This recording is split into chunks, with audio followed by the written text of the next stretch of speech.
Sorry, I didn't see you there. I know that's an old gag, but I'm an old soul, so I like to have fun like that. So it does seem kind of weird to go from, like, strict fantasy, The Lord of the Rings, Peter Pan, The Last Unicorn, something as realistic as an autobiography. But I was able to find a pretty good deal on this book, and I was very curious to see what her story was. Because after all, when I did that little video, I just only scraped the surface and mostly just read the SparkNote version of this book. But this is it, complete and unabridged. Right away, this book just blows my mind. Right at the very beginning, we have this introduction by Harry Benjamin. Aside from like a few archaic terms of the time, it reads as if something that could have just come out last week. It feels very modern, very progressive? Is that the term I'm thinking of? But it was just kind of surreal that this book came out in the 60s and you have a registered endocrinologist writing a foreword basically saying, oh yeah, I know of so many people that have had to deal with parents that care more about what the neighbors are doing rather than their child's happiness at a time they need love and acceptance the most. Yeah, that feels like it was written yesterday. It's always kind of weird reviewing autobiographies because she was a real person. She died in the 80s, unfortunately, due to cancer. It's weird to just review a life. It's not, you can be like, oh yes, the great adventurer had gained the boon at chapter 15th, and thus we have the conflict starting to resolve itself. Betrayal. This is probably an allusion to Shakespeare's Hamlet. No, that's not how this works. Probably the thing I love most about it is how very objective and blunt she is about it. I just love the idea that every so often she'd be like, when I look back, I probably overreacted, but I got like no sleep, and that tends to make people cry a lot easier. And the other thing that's just so surreal about her story is today it almost seems like a cliche of the typical transgender person. But this was back in the 50s before it was widely publicized, and well, after reading this, I kind of wonder if maybe she helped start the conversation over here. And it's also just kind of surreal to hear her talking about major events that I'm reading in the history books. She was devastated when FDR died of the stroke, when JFK was assassinated, when the United States had to go into World War II, as well as just all these other major historical events. She starts her story off by giving a little bit of genealogy, basically saying who her parents were, who her grandparents were, and other peculiarities of the family like that. And then even stating how her older sister Dorothy, as well as her, were born. It's just such a mind warp to hear that she was born in the Roaring 20s and lived through the Great Depression. As for early signs, she was always a little jealous about her older sister Dorothy. She wanted to have long hair and even prayed to God that she might get a doll for Christmas. She never wanted to play in rough and tumble games with all the other boys.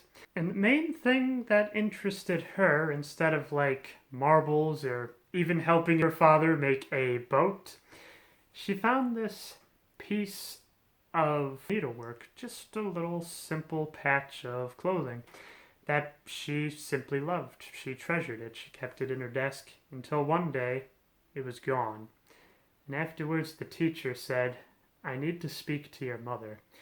And there she was made the case of ridicule, saying, does this seem like the thing a red hot-blooded boy should be carrying around? You need to do something with your son. The event was never really brought up again, and the mother almost seemed a little disappointed by this almost. For the most part, it's felt like she never really fit in. She did have a few friends here and there, and also her grandmother was very much a supporter of her even before she knew what was wrong. She would often come to her, and she would be a very kind soul, reassuring her that everything is all right. This is perfectly fine. You can do whatever makes you happy. When puberty hit, It barely even happened for her. At the end of it, she only weighed about 98 pounds and just never really had a whole lot of fuzz on her. She often felt different because of this and just kind of knew something was wrong but wasn't sure what to do about it. Then, the end of World War II happened, 1945, when she was sent in to the draft.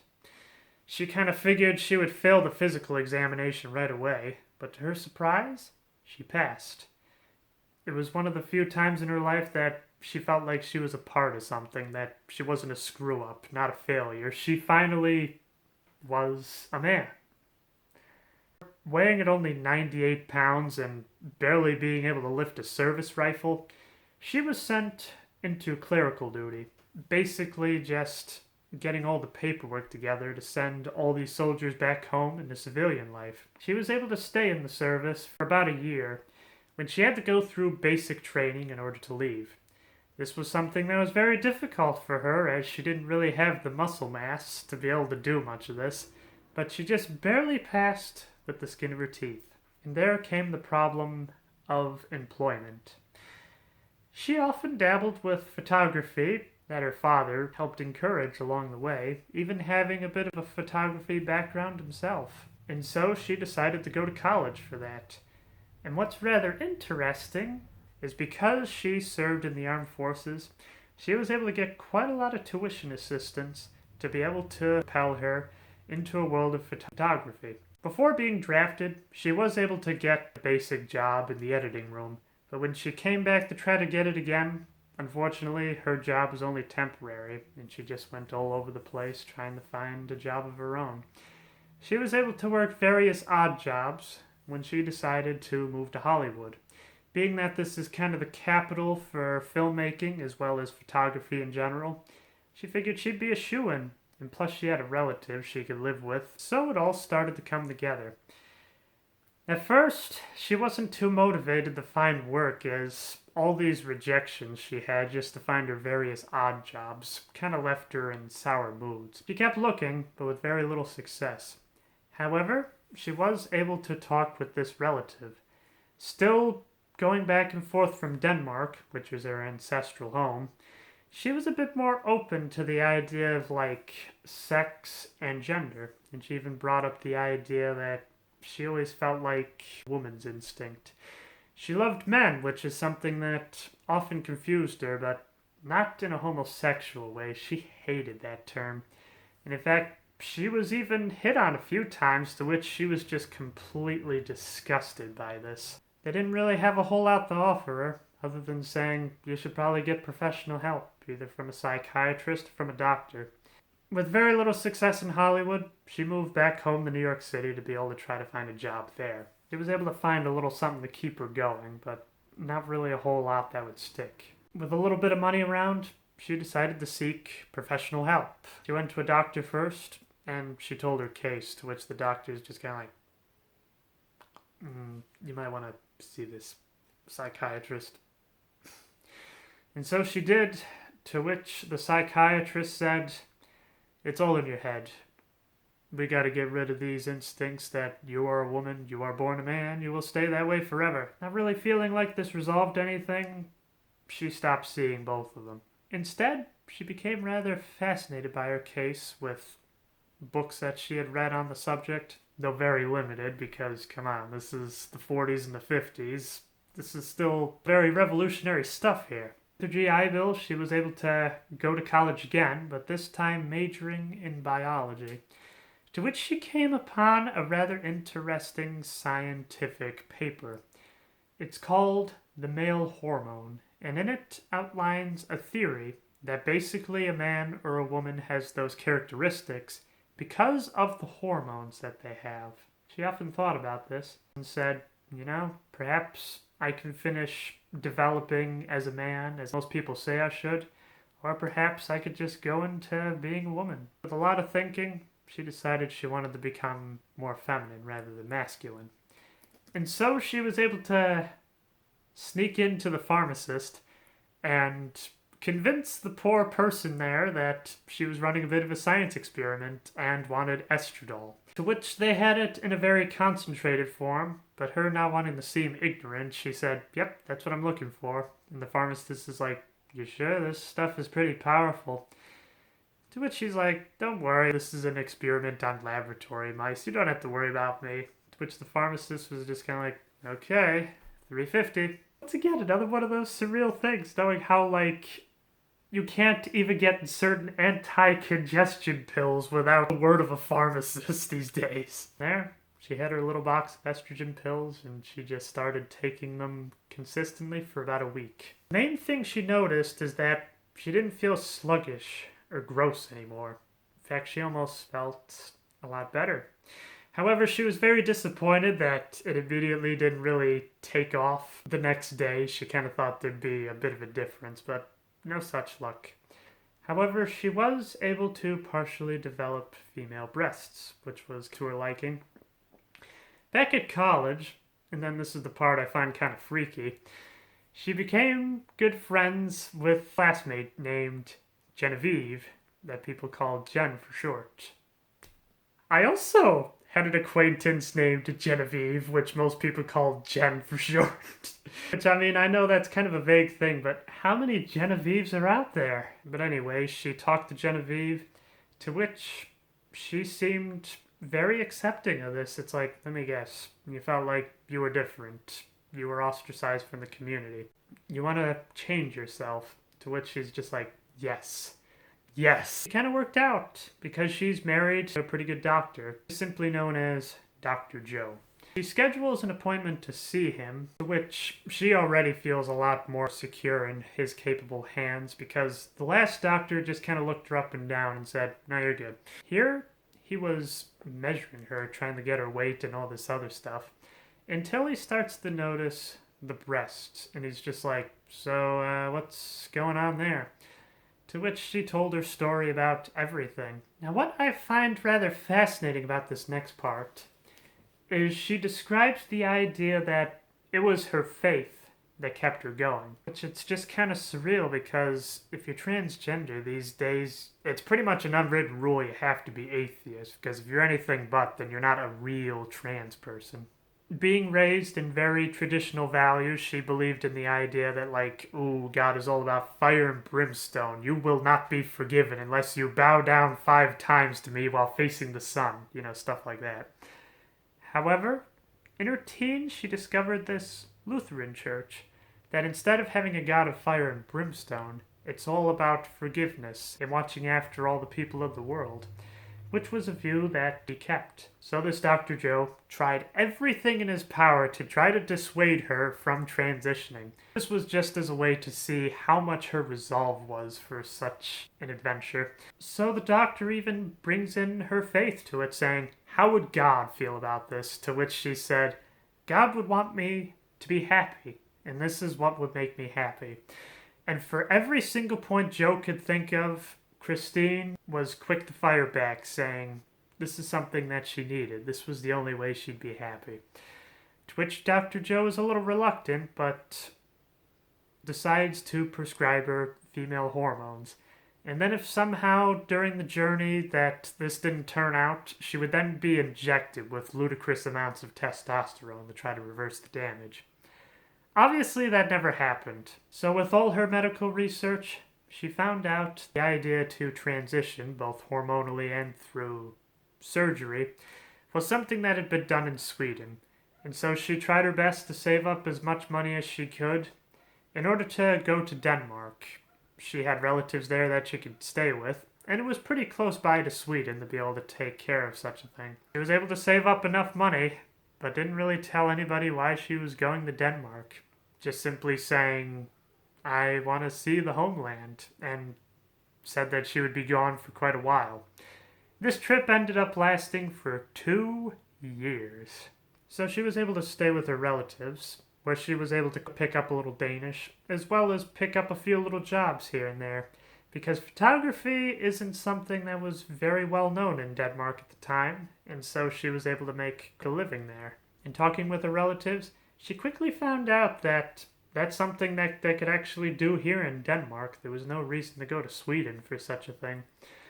To which she went to the great doctors of the area and was referred to Christian Hamburger, which the circumstances are very interesting. Christian was out of the office, but what was called by her secretary, to which Christine was said to go to his house right now. He just got back from vacation. Christian is rather curious about her case and asks her what's up, and then proceeds to tell her her life story, to which Christian says, well, I don't think psychotherapy is going to do a thing for you. Well, you actually came at a pretty good time, if you don't mind being a guinea pig. Basically, he was trying to write a paper trying to get everything he could about the transsexual experience. That's what it was called back then. I'm not sure if that's a politically correct term today. And so, under the watchful eyes of Christian, she then started to go through her transition. So not only did she have to take hormones on and off to just kind of see the effects on her both mentally and physically, but she also had to see a psychoanalyst who quickly realized that, yeah, there's nothing mentally wrong with her. She had a very good childhood. She had very loving parents. Everything was perfectly fine. It's just she's in the wrong body. And what I found rather interesting is I guess they didn't really have blood tests back then because Christian required urine samples all the time, to which she just kind of carried this little bag around in order to have these samples to be able to make sure all her levels were in line. There was a section about partway through where Christian wanted her off the hormones just to see what kind of effect it would have on her. And for the first few days, it was fine until all of a sudden she started going back into those dark, depressive states, not really feeling awake and just feeling all around awful. When they started back on the hormones again, everything was just fantastic. So while she didn't tell her parents about this, she did keep in correspondence with both Dr. Joe and Genevieve. To which she even sent a little bit of a picture of herself saying, I feel wonderful. And I've actually gained weight. Instead of being a sickly 98 pounds, she was now up to 120 pounds. And she just felt wonderful. To which Genevieve and Joe were just like, yeah, you finally did it. There were 3 surgeries that would follow. The first was trying to figure out how to say this for a more general audience. I'll just say it. The first one was to remove the nuts. The other one was to remove the stem. And the other one was meant to make an artificial vagina. There's no nicer way of saying that, I am sorry. The first one went underway, and without the one source to be able to bring testosterone back into her body, she felt a lot better. At this point, she decided to write home, writing a letter basically saying, yes, I am your daughter now. I'm happy this way. Don't blame yourself for such a thing. This is not your fault. To which, a few days later, she was able to get a written response back from her parents where they said, well, it's quite a shock. It's going to take a little while for us to remember this, but we still love you. You're our child, and that will never change. I'm sorry. I just wish I could have had parents that accepting. My mother thought I was joking when I told her, and well, I'm pretty sure my father's going to die before he ever accepts me as his daughter. But that's my story, not hers. So, now that she was partway through the transition, she decided it was good to update her passport, to which she had to come up with a female name. With Christian Hamburger being such a fantastic person in her life, she wanted to honor him by changing the name Christian to Christine. The second surgery followed, and she slowly started to heal when all of a sudden a stranger went into her room, bringing her a telegram which was to be one of the headlines that would sweep the United States off his feet. At first, she wasn't really sure how to comprehend this. She was just kind of like, okay, until she realized that this was from the New York press. And then she realized that the person that brought in the telegram wanted to get an exclusive interview to her, to which her head just started reeling. She even started to cry when the nurse escorted this person out of her room. However, her troubles weren't over. All of a sudden, she was an overnight sensation, and everybody wanted a piece of her. She even got a letter from her parents basically saying the paparazzi has been relentless. However, they were able to find ways of being able to shop and being able to live their lives again. Christine wanted to know who put this story out there. It was kind of a mystery, but her parents did confirm that they did give the press some ammo, so to speak. The newsman that interviewed him basically said that this story is going whether you like it or not. So do you want more factual or do you want more made-up fiction to smut your new daughter? To which they gave her the letter, as well as a few photos of a before and after picture that was sent. From there, Christine barely had a moment's peace. The press was often after her. In fact, she did sign one deal that secured her quite a fair bit of money. However, that was at the expense of having to drive off every other single person that wanted her story. Some of which would even try to throw smut at her, or even try to convince the neighbors that were living around there that, yes, Christine hates the press, she's not being cooperative, she's a horrible human being. But obviously nobody bought that. She then went back to the United States, where she was basically a celebrity. Everybody was just swarming after her. Everybody wanted to talk about her. In fact, there was one comment that would later come to haunt her back. Essentially, one of the news anchors said, "Do you think Denmark is a lot more accepting about the idea of gender and sex?" To which she said, "Yeah, very much." This was also kind of an era of McCarthyism, and she was investigated a few years later for potentially having anti-American remarks and maybe even pro-communist in there. Even though I don't think Denmark was communist at the time. Are they even communist now? Whatever. With this newfound publicity, she decided to do something about it. Being in photography, she wanted to show this one film she made that the Danish people loved. Basically a travelogue of all her adventures. However, it didn't go over well. But she had an agent at the time to be able to try to get her to use this publicity to do something good. He knew that this was going to happen and decided to let her go along anyway, because there was no way she was going to disprove her.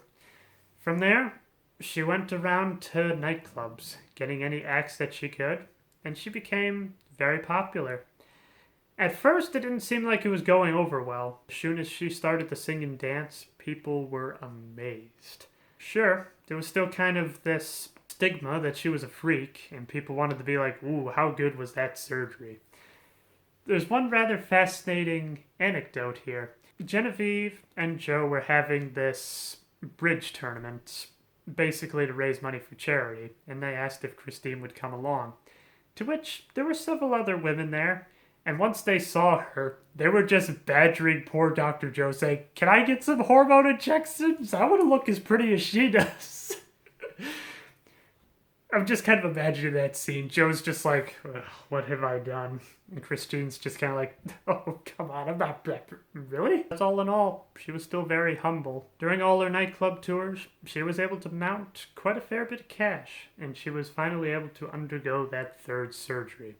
This was a surgery that ended up taking 7 hours, which was more than any anesthesiologist knew how to prep for. So for the last hour of surgery, they decided to give her ether in order for her to keep out. However, the only problem is she had a bit of a chemical reaction on her face, and she was quite disturbed at the idea that she might never get her face back. Which, now that she was touring nightclubs, her face was her livelihood. So she didn't even think about the idea, oh, did this very expensive, deadly, and experimental surgery turn out well? But luckily, there was no scarring afterwards, and everything healed. And for the first time in her life, she finally felt she was whole again. She was the person she was meant to be. And then from there, there's just a lot of back and forth about her nightclub experiences.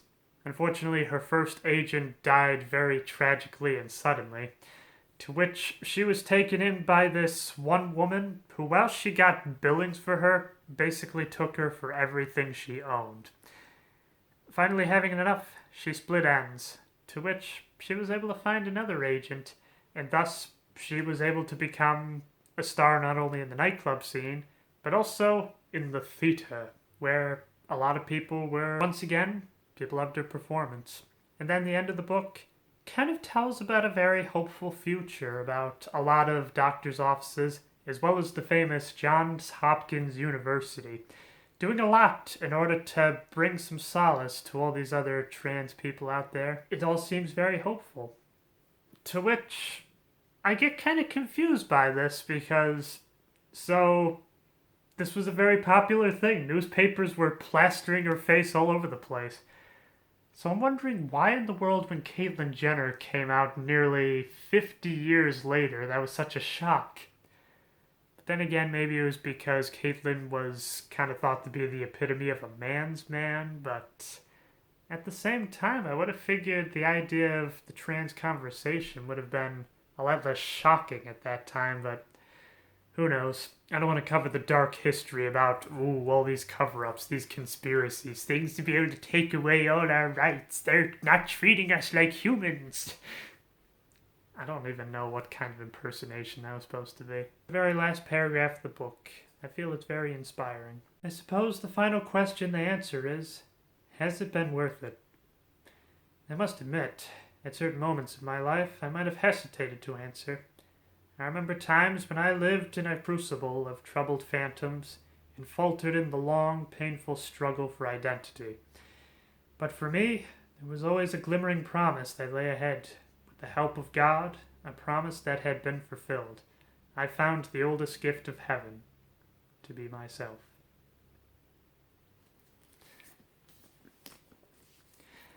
All the same, this was a fantastic read. I loved her narrative style, I loved her frankness, and somehow she had a way of being able to introduce these characters that felt more like, say, your grandmother going over the photo album saying, hey, remember this relative, remember that, and all this other stuff. And what's even more interesting is, in the middle of the book, there are a whole bunch of photos, which I kind of like. It almost gives a bit of a face as to who all these people are, as well as almost give a little bit of proof to this story. I mean, yeah, I was going to believe the story either way, but it's just kind of fun to be able to have something that basically said, yes, this all happened. This was true. In fact, I particularly like that they introduced this picture because that's the one that she sent to both Genevieve and to Dr. Joe. And comparing it to the other picture she had before, you can already see how much happier she is. Almost having a bit of a sparkle in her eye. That is the story of Christine Jorgensen. Although part of me is wondering if maybe it's supposed to be pronounced Jorgensen because it's Danish and maybe they have their J silent. This was a fantastic read and I highly recommend it. I hope you'll join me next time for, well, another departure with The Phantom of the Opera.